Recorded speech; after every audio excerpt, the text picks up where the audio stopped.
Welcome to another enlightening episode of the Weekly Business Roundup with me, your host, Wadula Mark Arnold. It's an honor to have you, our loyal audience, tuned in to the highlights of tonight. Government seals the fate on Umeme and Eskom concession. Total Energies to invest in renewable sources of energy. Uganda's justice, law and order sector embraces technology. And on a lighter note, Kampala Serena Hotel gears up for the festive season. For all this and more, stay tuned. It's time for business. Uganda is advised to look at the energy efficiency and e-mobility transition from a development point of view. Elsie Atafoa, the United Nations Development Programme representative, says that there are vast opportunities to create wealth and jobs if the country positions itself as a leader in innovations. Let's have a look. So we have been largely technology importers. We import technology, we use. End user, we import, we use. We import, we use. Uganda cannot afford to continue being a net consumer of innovations on the energy efficiency front, but should strive to be a supplier, argues Monica Musenero, the Minister of Science and Technology. Musenero made the observation at the E-Mobility and Energy Efficiency Conference at the Speak Resort Hotel, Munyonyo. Whatever technology we have now, it was once very expensive. But once there is mass demand, there's a lot of demand, the cost of production goes down. And that is what we expect with the e-mobility solutions. The vehicles, they are going to become cheaper. The event, organized by UNDP, the Minister of Energy and Minerals and partners, comes at a crucial time when the world is progressively transitioning to eco-friendly sources of energy. And we also have estimated that in the transport sector, the transport sector contributes about a quarter of those emissions. And therefore, for us to be able to reduce our footprint, our carbon footprint, particularly in the time that in a few days Uganda and many other countries will be gathered in Egypt, Sharm el-Sheikh, to have conversations on climate change, the opportunity to go into e-mobility and talk about energy efficiency becomes very crucial in that conversation. Uganda has quite a number of renewables, whether it's on hydro and other, but also Uganda has the energy for the future, or the minerals for the future, our lithium batteries, we have found rare earth, graphite and many. And the question then is, how do we position ourselves as a country to be able to utilize the resources and the minerals that we have to create opportunities for export in future, but also for jobs, for livelihood. So, however, the issue that cannot be underlooked is the question of just and fair energy transition, particularly for African countries like Uganda. We must have electricity energy supply. That one is a starting point. As we have been thinking about other fuels, similarly, the fuel for e-mobility is electricity. We need to increase our generation of electricity to enable us provide that energy which the e-mobility is now calling for, and that is electricity supply. The second one, we used to have a number of petrol stations run by the private sector. You'll find Total Energies, you find Shell, you find all those other petrol stations. It is now a challenge, which is a healthy challenge to us, to dive into providing what is similar, the charging stations, which is similar to the fuel stations. And this is not going to be done by government alone.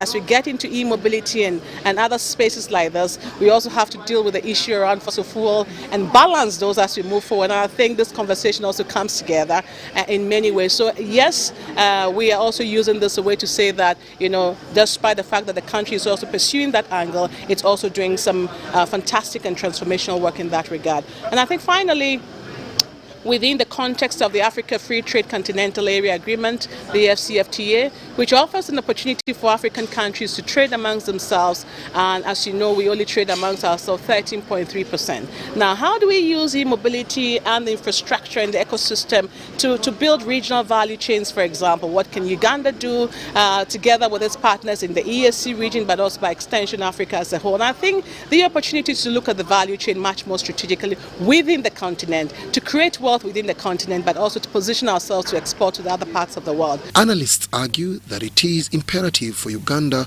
to embrace e-mobility technologies such as electric buses and motorcycles due to the numerous direct and indirect opportunities in terms of the country's development pathway, such as the Vision 2040 and the National Development Plan 3 implementation.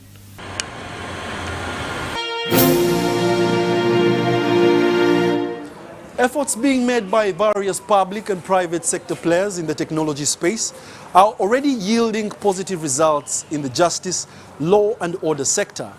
In the legal space, new tech is enabling faster, more efficient case management, effective conflict resolution, and facilitating easy access to the legal system. Technology is increasingly being pitched as a proactive solution to ease access to justice in Uganda. However, it calls for a multi-sectoral approach to fast-track the adoption in the legal aid space. The Innovation Village contributes to advancing the absorption of technology, specifically for the legal industry, for increased efficiency and inclusion. What we are hoping for is that once people see more of these and what they are doing to make justice easier for others, that adoption will increase over time. The Innovation Village is collaborating with public and private stakeholders in justice, law and order sector with the goal of driving the digital agenda. We provide clients a platform where they can leave feedback after they've visited a given office on how they felt about the services that they received at that office. So we are here to bridge that gap, to measure satisfaction levels and to measure client experience whenever they visit a given office. And we've so far currently collected over or interacted with over 200,000 citizens since our inception. And whenever we collect that data, we don't just keep the data in our system, we make it into we turn it into meaningful reports, which we share with the offices at the end of every month. Tech adoption in JLOS is enabling faster, more efficient case management, eased access to the legal system, and facilitated effective conflict resolution, says Terika Huma, the Chief Executive Officer of Fimeron Uganda, a legal mobile app. We are showing exactly how these legal solutions are able to even partner with bigger entities who can be able to grant us funding. So that's how we call them synergies. So a synergy is a combination of two entities which can be able to promote something better in society. So most of these legal technologies are here to better society, to better people's access to justice. So I would encourage all Ugandans to be able to adopt technology and legal tech, because gone are the days where we used to walk into law firms and call a lawyer and look for a lawyer, and sometimes you may have the money but you're not able to allocate yourself a lawyer. But with these legal tech platforms, you're able to access lawyers at any time. Securing legal advice virtually rather than meeting with attorneys who charge expensive fees and are often not easily accessible is cost and time saving. Engage is a solution that's going to help most of the jealous institutions, instead of working just internally, but they'll be able to engage with the citizens or the ordinary citizens, or even people wherever they are in Uganda, outside Uganda, be able to interact internally with jealous institutions via a platform. Tech adoption gives society unprecedented access to affordable technology, enabled solutions that are better suited for the most common legal needs. Various exhibitors have been showcasing innovations on energy efficiency and e-mobility at the Power Forum 2022. One of the exciting eco-friendly innovations that has attracted the participants' attention is the locally modified and assembled motorcycle by Bodavec International. My name is Mujisha Amon.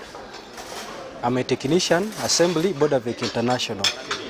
Currently, I'm showcasing my electric bike, which I myself assembled, made in Uganda. The purpose of inventing this technology is, first of all, to save the climate of our country, to save the sound, the noise pollution which is coming from the old vehicles, the old motorcycles and all that. So for me, I modified my own without noise, without taking fuel, without releasing gases which are effective to the atmosphere. And so how does it work? Because I can see a case here, you still have a tank. Yeah. Maybe you can tell me that. So basically, the tank you're seeing here has no fuel. It is just a design to maintain the shape of the Bajaj. But inbuilt here is the battery, which is made of lithium ion. And this battery, which I designed, it goes for 180 kilometers on a single charge. And a single charge consumes or is equivalent to 4.6 kilowatt hour. So this means on a 4.6 kilowatt hour, you can move from here to Masaka and come back up to Rela on 4.6 kilowatt hour. So this motorcycle, it can carry 300 kilograms. That's exclusive of a rider. Doesn't make noise. You don't change pistons. You don't change rings. You don't change carburetors. Instead, you charge using your charger on electricity at your home or on a solar panel. In case you had locked the battery on your phone, doesn't move. That means you'll turn on the key and of course turn on the what? And of course turn on the battery, the battery management system inside. Having done that, you engage the gear. Okay. It is a geared motor, a geared bike with 4 gears. So where exactly is the gear? Where do you change it? Because I know this other one, the gear is down here. Yeah. So it's the same thing? It's the same thing, sir. Yeah. So the moment you hold a clutch, yes, engage number one, you can move. Yeah, all right. Wow. So it's still neutral. You engage from in front. Yeah. Having got a go-ahead from Bajaj to use its flame, for us we get the lithium ion cells combined together, do the spot welding, we buy the angle bars, the angle lines, we design the battery case, we buy the mild steel OGI sheets, we formulate the battery receiver, we get the DC-DC, the controller, the geared motor, we design the wiring, the 12V and 48V by ourselves. So with a combination of that, we formulate and take the wheels on the road. Basically, that's what I can say. Do you work with a big team? Currently, we are not so many. We are a team of 35. 35. Where are you based? We are based in Chigoa and Tinda, around Kisasi Road. So how many kilometers again? This one goes for 100. Relatedly, the European Union has launched an 18.5 billion Ugandan shillings country window of the ADFI Electrification Financing Initiative. The facility targets projects providing access to reliable, affordable and sustainable electricity and energy services in developing countries. Let's have a look.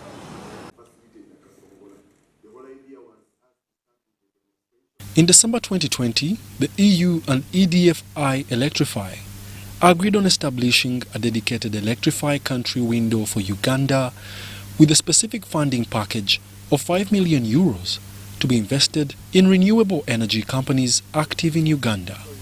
The core purpose of the 18 billion shillings facility is to bring electricity to underserved communities. We have set up a fund for the start with 5 million euros to see if we can contribute to private sector initiatives, and then to see together with the private sector to invest in private sector initiatives in the renewable energy sector. That can be solar companies, establishment of mini grids in villages so that the population has access to energy.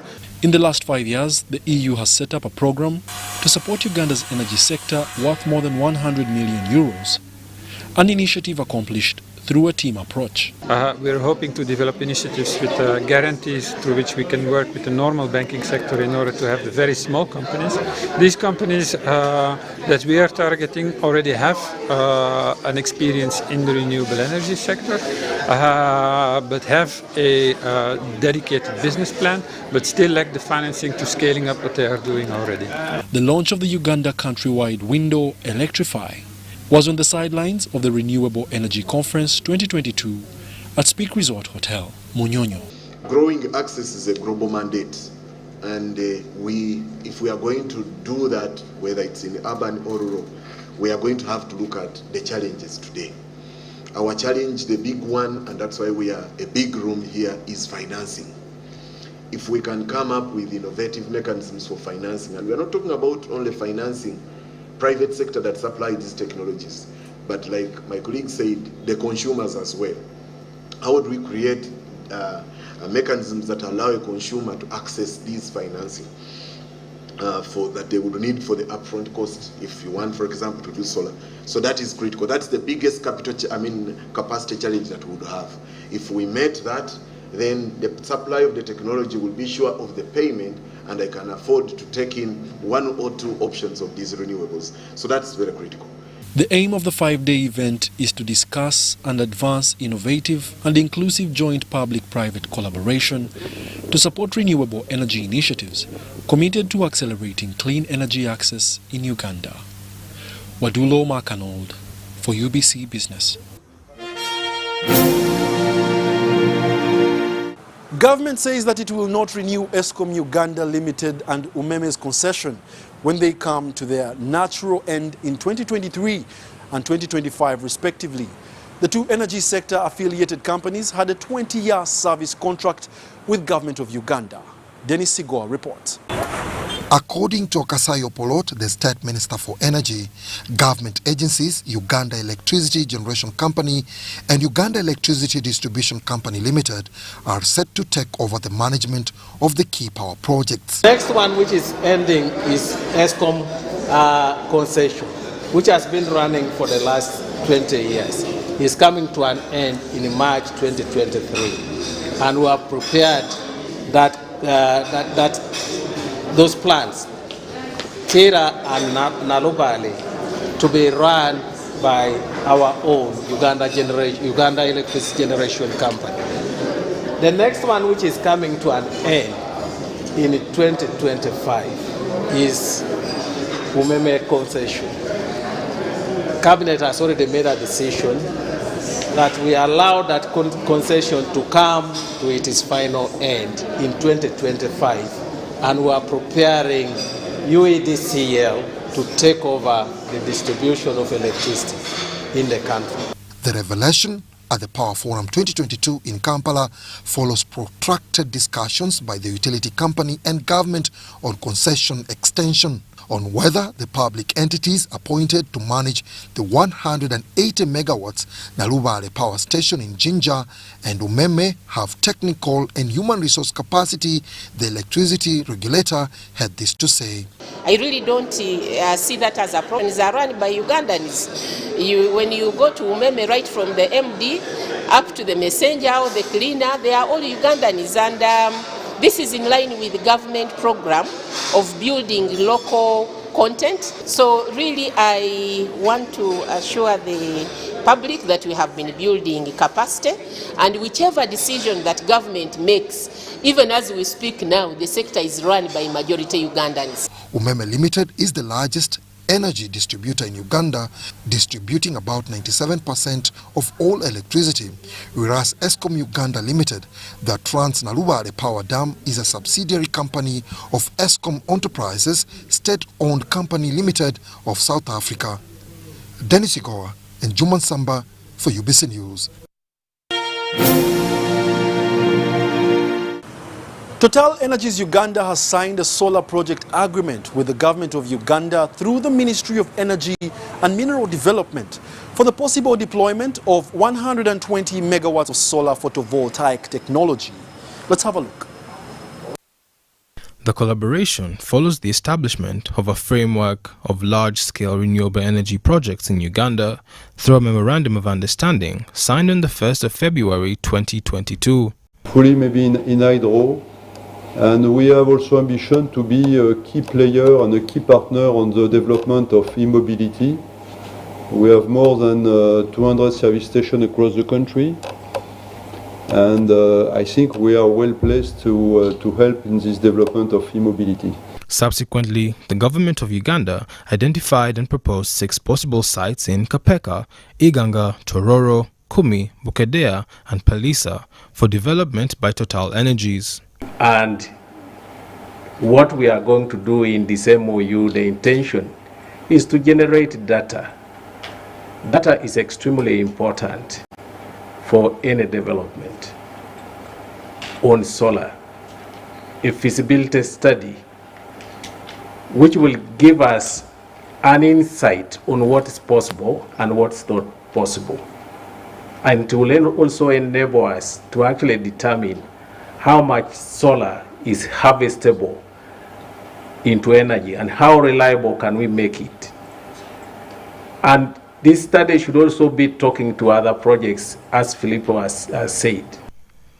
According to Total Energies, their commitment in renewable energy is in line with the company's global multi-energy strategy and commitment to develop 1 gigawatt of renewable energy in Uganda by 2030. And we are here to offer and to partner on multi-energy development. This is the first evidence of it. Of course, it doesn't mean that we don't focus anymore on oil and gas. We have a major project which is ongoing towards the first oil in 2025. But we are not in Uganda only for this project.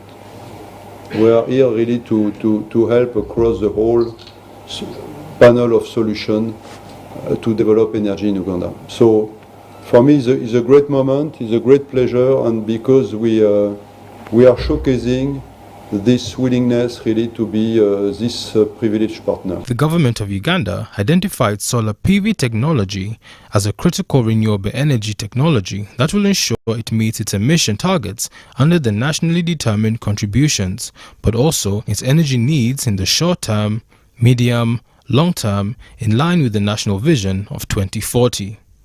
For UBC News, I'm Jerome Omara. Insecurity at the Uganda Democratic Republic of Congo border of Bunagana is stalling border business and affecting livelihoods. With war ravaging the eastern Congo, the border town is bearing the brunt, as CGTN reports.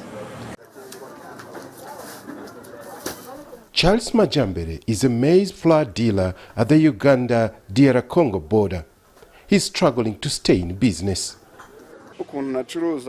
In a period of 7 months, I have lost about $5,200 in profit. My stock has also reduced. I don't know when the situation will normalize. The cost of doing business here is high. While some traders struggle to keep afloat, others have closed shop. According to local authorities here, over 30 trucks carrying goods used to go through this border crossing each day to the Democratic Republic of Congo. But since the war broke out on the DRC side early this year, trucks are no longer making that journey. The insecurity and slow business at the border has also affected the hospitality industry here.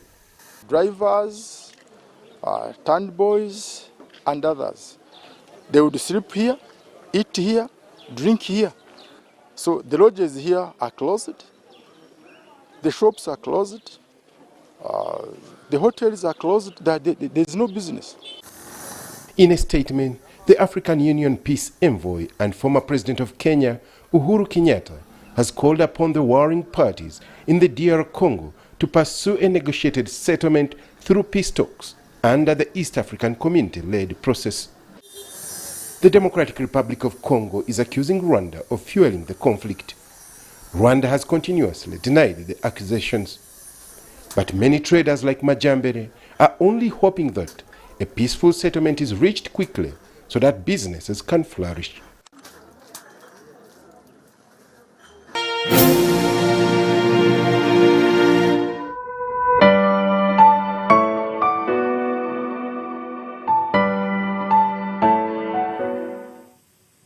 On our side, I'm glad that you seem to be seeing, once you talk of supporting agriculture, supporting manufacturing,